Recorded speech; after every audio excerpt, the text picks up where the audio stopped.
नमस्कार, सत श्री अकाल। मैं एडवोकेट गिरीश अनमोल सूद आज आप लोगों के मध्य फिर उपस्थित हुआ हूँ अपने channel voice of common man के माध्यम से।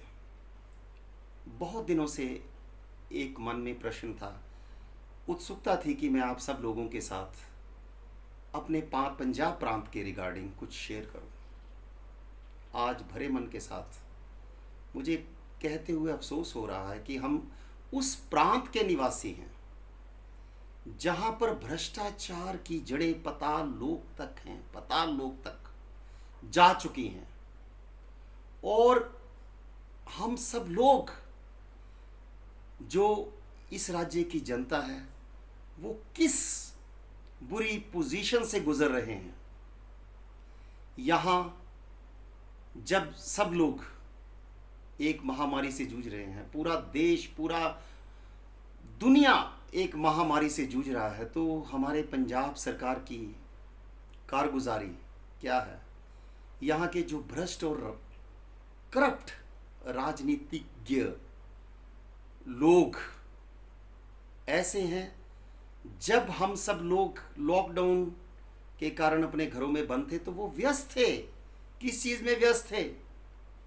नाजायज शराब में, नाजायज शराब की सेल में, और कौन कौन से स्कैम्स घोटाले जिनमें नाजायज शराब, सीड घोटाला, पीपीई किट और N95 नकली हमारे कोरोना वॉरियर्स को देने का घोटाला।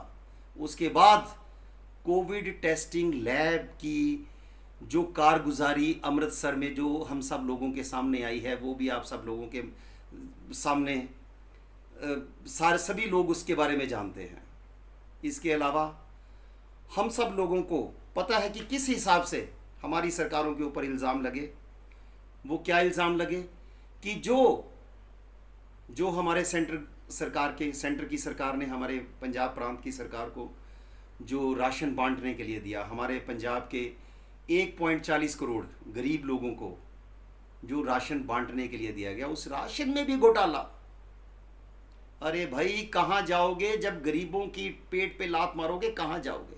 उस राशन में भी घोटाला। उस राशन को भी उस मुकाम तक ले जाया गया जहां हम लोगों की सोच भी नहीं जा सकती। इसके अलावा हम सब लोगों के सामने उदाहरण है कि कैसे 121 लोगों की जो बहुमूल्य जानें नाजायज शराब के कारण हमारे पंजाब में चली गई पिछले दिनों।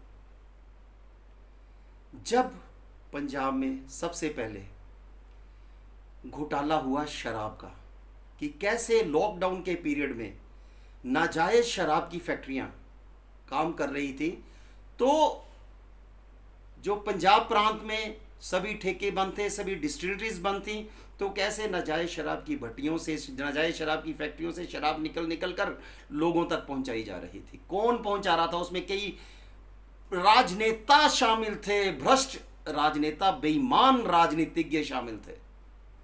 और उसमें कई बड़े बड़े लोगों के नाम सामने आए। ये इल्ज़ाम मैं नहीं लगा रहा, ये इल्ज़ाम हमारी यहाँ के सरकार के कुछ बड़े नेताओं ने हमारी सरकार पर लगाए हैं। पिछले दिनों हमारे राज्यसभा के 2 सांसद, जिन्होंने यहाँ तक कहा कि जो पंजाब में नाजायज शराब बिकी है लॉकडाउन के दरमियान, वो तकरीबन 2700 करोड़ की जो हमारे पंजाब सरकार के राजस्व में सीधा घोटाला। और हमारे उन सांसदों ने तो यहाँ तक, उसमें से एक सांसद हमारे प्रांत के जो पूर्व इस पार्टी के जो रूलिंग पार्टी है पंजाब की, उसके प्रेसिडेंट भी रह चुके हैं। दोनों सांसद वैसे तो पंजाब की रूलिंग पार्टी के प्रधान रहे हैं। और उसमें से एक सांसद ने तो यहाँ तक इल्ज़ाम लगाया हमारे मुख्यमंत्री और डीजीपी पे कि अगर उसके और उनकी परिवार की जानों को अगर कुछ नुकसान पहुंचता है तो उसके लिए ये 2 इंसान जिम्मेवार हैं। ये उन्होंने अपनी जो कंप्लेंट है चंडीगढ़ के डीजीपी मिस्टर संजय बेनीवाल, उनको ये शिकायत सौंपी कि अगर मुझे और मेरे परिवार को कुछ होता है तो ये दो पर्सन्स, एक पंजाब के सीएम साहब और दूसरे डीजीपी, इसके लिए जिम्मेवार होंगे। तो इसके लिए हमारे जो पंजाब के जो मुख्यमंत्री हैं उन्होंने बोला कि this is a lack of maturity. ये उन्होंने जो कार्य, जो ये एप्लीकेशन दी है, that is only due to lack of maturity. भी उनमें इतनी मैच्योरिटी नहीं है। पर मैं मानयोग हमारे मुख्यमंत्री साहब से ये रिक्वेस्ट करना चाहता हूँ कि अगर उनमें इतनी लैक ऑफ मैच्योरिटी है तो उनको पंजाब प्रांत का प्रेसिडेंट कैसे बनाया गया पंजाब कांग्रेस का? किस तरह इतनी देर तक जो हमारी सरकार उनको बर्दाश्त करती रही एज ए प्रेसिडेंट हमारे पंजाब प्रांत में। और जो दूसरे हमारे जो राज्यसभा सांसद श्री शमशेर सिंह दूलो, जिन्होंने इल्ज़ाम लगाया, वो भी बड़े हमारे मानयोग राज्यसभा के सांसद और हमारे पंजाब प्रांत के पूर्व कांग्रेस अध्यक्ष, उन्होंने भी यही इल्ज़ाम लगाया पंजाब सरकार के ऊपर। और इसके अलावा मैं बात करना चाहूँगा सीड घोटाला, जिसमें हमारे गरीब और मेहनतकश किसानों के साथ उनके सपनों को तोड़ा गया, उनके साथ हेरा फेरी की गई, उनको चूना लगाया गया। कैसे एक सीड PR 128 एंड PR 129, जिसको ना तो पंजाब की तरफ से परमिशन थी, ना उसको नोटिफाई किया गया था, ना उसकी कमर्शियल सेल की परमिशन थी गवर्नमेंट की तरफ से, और उस सीड को अभी डेवलप किया गया था हमारे मेहनती साइंटिस्ट्स जो पंजाब एग्रीकल्चर यूनिवर्सिटी के हैं। उन्होंने उस सीड को इसलिए डेवलप किया था कि जिससे हमारे किसान अच्छी फसल प्राप्त करें और उन अपने सपनों को साकार करें। पर उन किसानों के सपनों को कैसे चकनाचूर किया गया, उनके जो मेहनत के साथ कैसे खिलवाड़ किया गया, ये हम सब लोगों के सामने है। और इसके आंकड़े तो यहाँ तक आए हैं कि उन बेचारे किसानों को 4000 करोड़ रुपए का चूना लगाया गया इस भ्रष्ट प्रजातंत्र में। कैसे कुछ भ्रष्ट राजनेताओं ने अपनी मिली भगत करके एक कंपनी का निर्माण किया, करनाल सीड कंपनी, और उस कंपनी का नाम तो रखा करनाल, हरियाणा की एक जगह का, पर उसका ऑफिस बनाया गया बाबा बकाला में, जहाँ पे ना तो उस कंपनी की कोई एग्जिस्टेंस, एक जो गोडाउन है, ना तो उस पर कोई बोर्ड है, ना कुछ है, और उस को नाम दिया गया करनाल सीड फेड। और उसका ऑफिस कहाँ बनाया गया? दिए तले अंधेरा, पंजाब एग्रीकल्चर यूनिवर्सिटी का जो गेट नंबर 1 है उसके बिल्कुल सामने उस कंपनी का ऑफिस बनाया गया, बराड़ सीड कंपनी के नाम से। और उस ऑफिस के द्वारा किसानों को वो जो स्पूरियस सीड इलीगल वे से दिया गया, और तकरीबन 4000 करोड़ रुपए का घोटाला किया गया। जब हर आदमी यहां पे पाई पाई के लिए मोहताज था, मोहताज है, लाखों लोगों की नौकरियां चली गई हैं, किसान भाई बेकार बैठे हैं। हम सब लोग जानते हैं कि हम किस बुरी अर्थव्यवस्था के दौर से गुजर रहे हैं। तो ऐसे समय में ये भ्रष्ट तंत्र कैसे हम सब लोगों के साथ खिलवाड़ कर रहा है।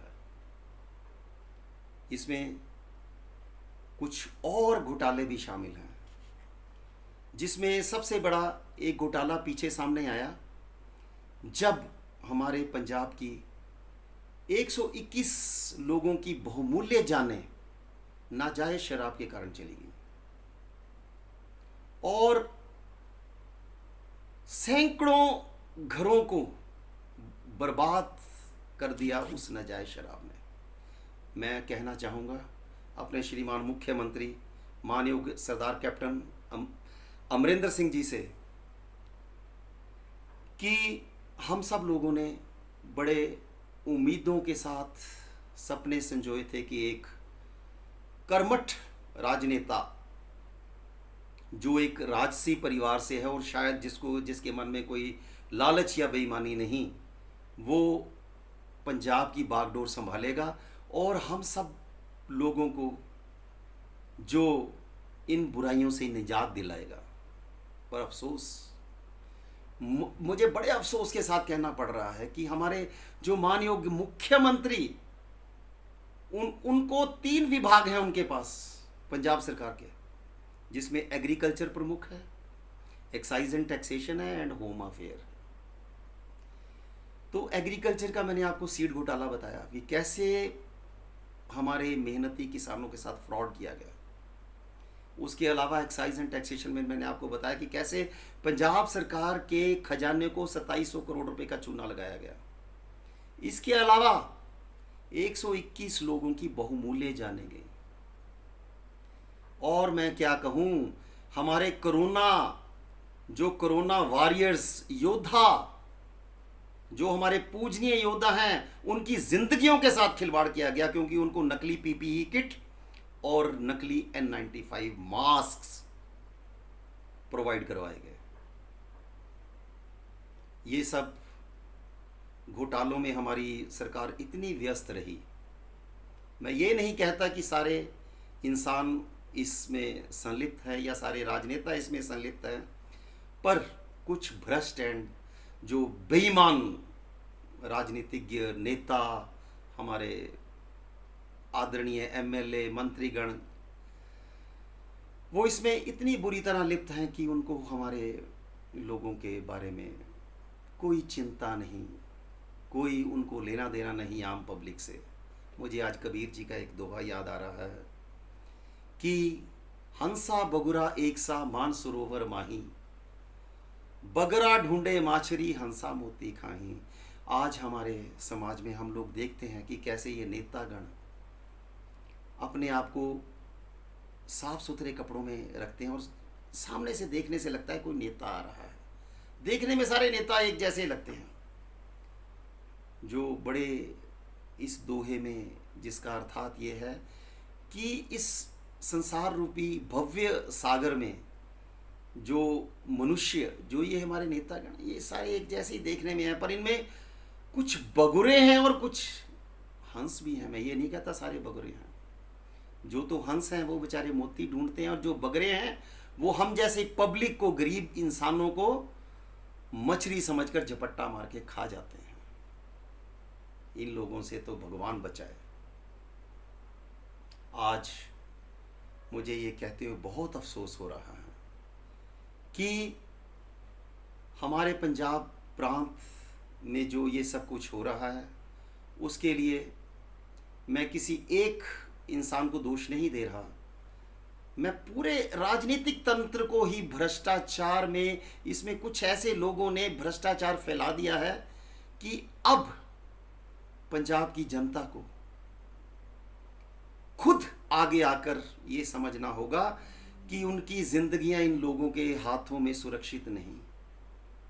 अरे भाइयों, आज मैं आप लोगों के साथ जो आंकड़े शेयर कर रहा हूं वो आपकी आंखें खोल देगा। आज हम कोरोना वायरस के उस बुरे दौर से गुजर रहे हैं जब हमारे सिर्फ लुधियाना शहर में हर रोज 250 से 300 के बीच में केस आ रहा है। और मैं बता दूं, पंजाब में तकरीबन हर रोज 800 से 1000 के बीच में केसेस आ रहे हैं।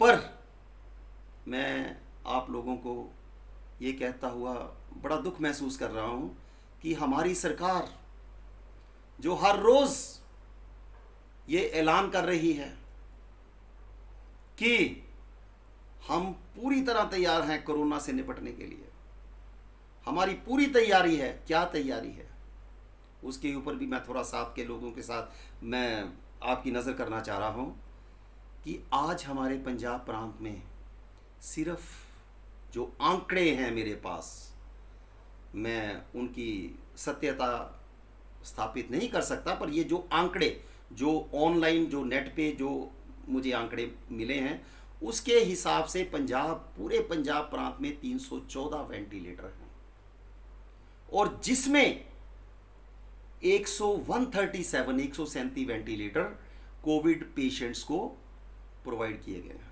हमारे पंजाब में सिर्फ 6 डिस्ट्रिक्ट ऐसे हैं जहां पे वेंटिलेटर्स की फैसिलिटी है, और जितने भी हॉस्पिटल्स बाकी डिस्ट्रिक्ट्स में हैं, जो जिलों में हैं, वहां पे कोई वेंटिलेटर नहीं, not even a single ventilator is working there. भाइयों और बहनों, हम रोज देख रहे हैं कि किस हिसाब से जो पंजाब के कोविड पेशेंट्स मर रहे हैं, उनको कोई मेडिकल फैसिलिटी नहीं मिल रही, वो हॉस्पिटल में जाते हैं, उनका इलाज नहीं हो पा रहा।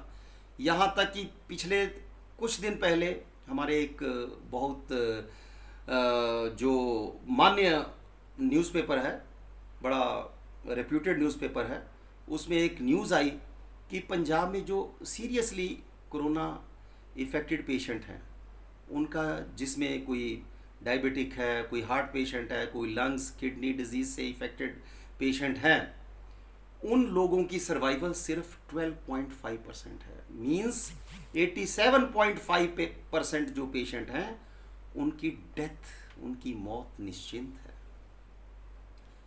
और ये लोग हम लोगों की ज़िंदगी के साथ खिलवाड़ कर रहे हैं।